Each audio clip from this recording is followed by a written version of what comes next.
के लिए प्रभु आप आए हैं और जब जब सुख आया सो आप छोड़कर चले गए।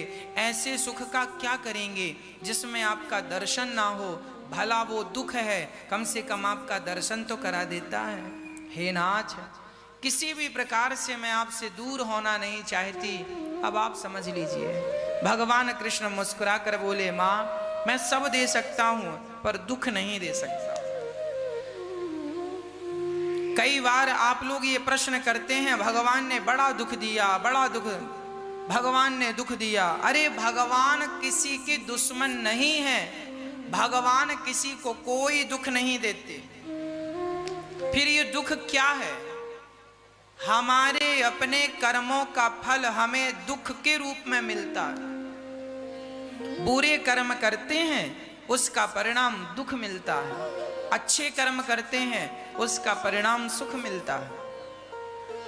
हमारे परिणाम अच्छे बुरे कर्मों के ही सुख और दुख के रूप में परिणत होते हैं। भगवान किसी को दुख में नहीं डालते, ना दुख देते हैं। एक सज्जन ने बड़ा अद्भुत प्रश्न कर दिया। बोले, महाराज जी एक बात बताइए, हम सुनते आए हैं कि भगवान की मर्जी के बिना पत्ता नहीं हिलता। यदि सब कुछ भगवान करते हैं तो क्या चोरी करने वाला चोर, क्या वो भी भगवान की मर्जी से होती है? गलत करने वाला व्यक्ति क्या भगवान की मर्जी से गलत करता है? यदि सब भगवान की मर्जी से हो रहा है तो फिर आज संसार में ये जो दुख व्याप्त है, क्या ये भी भगवान की मर्जी से है? हमने उत्तर दिया, भैया इस प्रश्न का उत्तर समझने के लिए एक छोटी सी कहानी सुननी पड़ेगी। एक व्यक्ति है, उसके पास एक बढ़िया सी गाड़ी है, 4 चक्के की।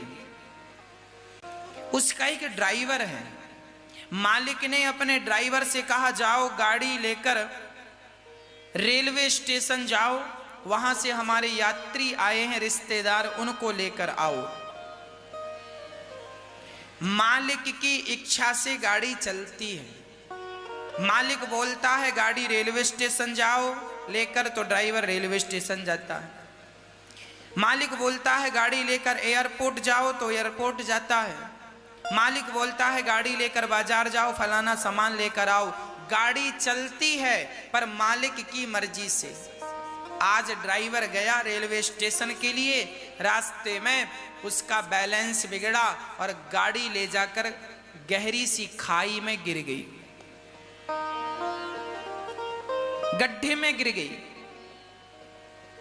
अब बताओ, गाड़ी हमेशा मालिक की मर्जी से चलती थी। जहां मालिक, गाड़ी का मालिक बोलेगा गाड़ी यहां जानी है सो गाड़ी वहीं जाएगी। पर आज गाड़ी गड्ढे में गिर गई तो इसका जिम्मेदार कौन है? मालिक जिम्मेदार है, गाड़ी का मालिक, या ड्राइवर जिम्मेदार है? प्रश्न आपसे मेरा है, कौन जिम्मेदार है? मालिक जिम्मेदार है? नहीं, ड्राइवर जिम्मेदार है। हां, क्यों? क्योंकि ड्राइवर के पास ब्रेक भी था और गाड़ी चलाने का सेंस भी था, समझ भी थी। तुमने ठीक से गाड़ी क्यों नहीं चलाई? समय पर ब्रेक क्यों नहीं दबाया? समय से गाड़ी कंट्रोल क्यों नहीं की? अब गाड़ी खाई में चली गई, एक्सीडेंट हो गया, उसका जिम्मेदार मालिक नहीं होगा, उसका जिम्मेदार ड्राइवर होगा। उसी प्रकार ये संसार परमात्मा रूपी मालिक का है। ये संसार परमात्मा रूपी मालिक से चल रहा है, पर हम सभी ड्राइवर हैं। ये संसार भगवान का है, वही चला रहे हैं अपने ढंग से, पर आप और हम ड्राइवर हैं। हमारे पास सोचने, समझने और निर्णय लेने की क्षमता है। हमें पता है, कोई आपसे कहे कि कुएं में कूद जाओ तो क्या आप कूदेंगे? आपको पता है कि कुएं में कूदने से मेरा नुकसान है। आप मतलब आपके पास समझ है कि क्या सही है और क्या गलत है। आपके पास समझ ना होती तो जिम्मेदार भगवान होता। गाड़ी में ब्रेक ना होता तो मालिक जिम्मेदार होता कि मालिक ने गाड़ी को ठीक नहीं कराई तो ड्राइवर की क्या गलती, पर ब्रेक भी था, समय से ना लगाने से एक्सीडेंट हुआ। उसी तरह ये संसार भगवान की मर्जी से चलता है, पर आप लोग जो अपना निर्णय लेते हैं सही गलत पाप पुण्य करने का, वो निर्णय आपका है। उस निर्णय के जब आपने चोरी की तो क्या आपको पता नहीं था हम गलत कर रहे हैं? हर चोर को पता होता है ये गलत है। यदि चोर पागल होता और पागलपन में चोरी करता तो उसका पाप शायद भगवान को लगता, पर तुम्हें अक्ल है, समझ है, सूझबूझ है, क्या सही है क्या गलत है। तुम्हें पता है कि पेड़ काटना गलत है, फिर भी पेड़ काटे, जंगल काटे जा रहे हो, काटे जा रहे हो, तो क्या इसका जिम्मेदार भगवान होगा? नहीं, आपके पास समझ है, उसके जिम्मेदार आप हैं। आपने अच्छा किया तो समझ आपकी थी, बुरा किया तो समझ आपकी थी। आपके अच्छे और बुरे कर्मों का फल परमात्मा तुम्हें देता है सुख और दुख के रूप में।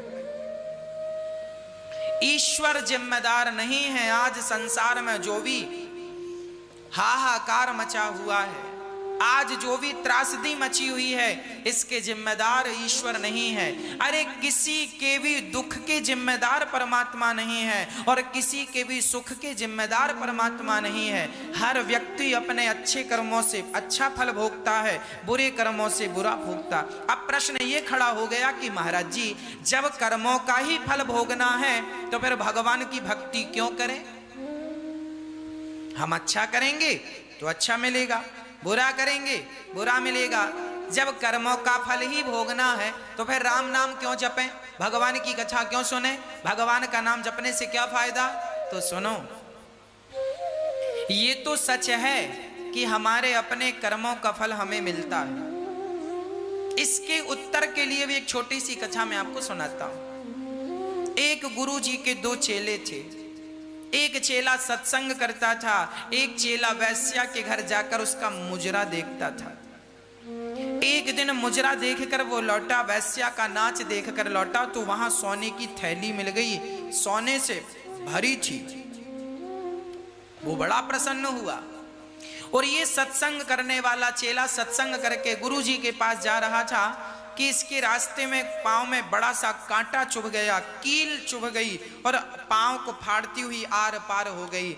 लंगड़ाता लंगड़ाता वैद्य जी के पास गया, कील निकलवाई, दवाई लगाई और गुरु जी से कहा, गुरु जी मैं सत्संग करता था तो मेरे पांव में कील लगी और वो वैश्या के घर जाता था तो उसको सोने के सिक्के मिल गए। तब गुरु जी ने कहा, बेटा तुम नहीं जानते हो, तुम वर्तमान को जानते हो, तुम ना भूतकाल को जानते हो ना भविष्य को जानते हो। गुरुजी आप बताइए। गुरुजी ने कहा, बेटा उसे सोने की थैली मिली है ना, उसका पुण्य अधिक था पिछले जन्म का। आज के दिन उसे राजा बनना था, राजा को खजाने मिलने वाले थे इसको, पर इसने वैश्या के घर जा जा करके कुसंग कर करके अपना सारा पुण्य नष्ट कर लिया। तो इसका थोड़ा सा पुण्य बचा तो सोने के इतने से सिक्के मिल गए। और तुम्हें आज के दिन मृत्यु थी, आज तुम्हारे जीवन की लीला समाप्त होने वाली थी, पर तुम सत्संग करते रहे, और भगवान से जुड़े रहे, जिसके कारण परमात्मा ने तुम्हारी मृत्यु को टाल करके और तुम्हारी मृत्यु को टाल कर एक लोहे की कील में तब्दील कर दिया। तुम्हारे पांव में जो कांटा चुभा, कील चुभी, वो तुम्हारी मृत्यु थी, पर मृत्यु को परमात्मा ने एक छोटी सी कील के रूप में टाल कर उसे समाप्त कर दिया। जब आप ईश्वर से जुड़ते हैं तो आपके जीवन की तमाम वो परेशानियां समाप्त हो जाती हैं, संकट समाप्त हो जाते हैं। भगवान से जुड़ने का अर्थ ये है अपनी सदगति करना। हम संसार के लोग संसार में फंसे पड़े हैं, उलझ रहे हैं। यदि इस उलझन से सुलझना चाहते हो तो भगवान का आश्रय लेना ही पड़ता है जीव मात्र को। अरे यात्राएं तो एक पांव से भी होती हैं, पर दूसरा पांव भी साथ दे तो क्या बात है। अरे बच्चे तो माँ के बिना भी जिंदा रह लेते हैं, पाल पोस के कोई ना कोई बड़ा कर देते हैं, पर माँ का प्यार मिले तो बात ही अलग है। उसी प्रकार भगवान के बिना भी जिंदगी जी जा सकती है, पर भगवान का चिंतन, भगवान के साथ जिंदगी जिया जाए तो क्या नुकसान है। भगवान के साथ जुड़कर चलोगे तो आपके जीवन का सारा काम आप नहीं स्वयं भगवान करेंगे। कहाँ अच्छा है कहाँ बुरा है वो निर्णय देने की क्षमता भी ईश्वर प्रदान करेंगे।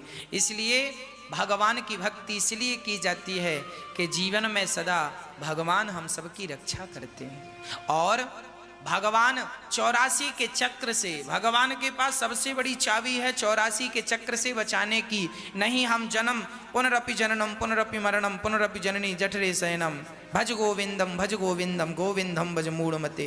यदि भगवान का चिंतन करेंगे तो 84 के चक्र से वो बचा लेंगे, अपने चरणों में पहुंचा देंगे। नहीं तो इस चक्र में घूमते रह जाएंगे, कई जन्म बीत जाएंगे।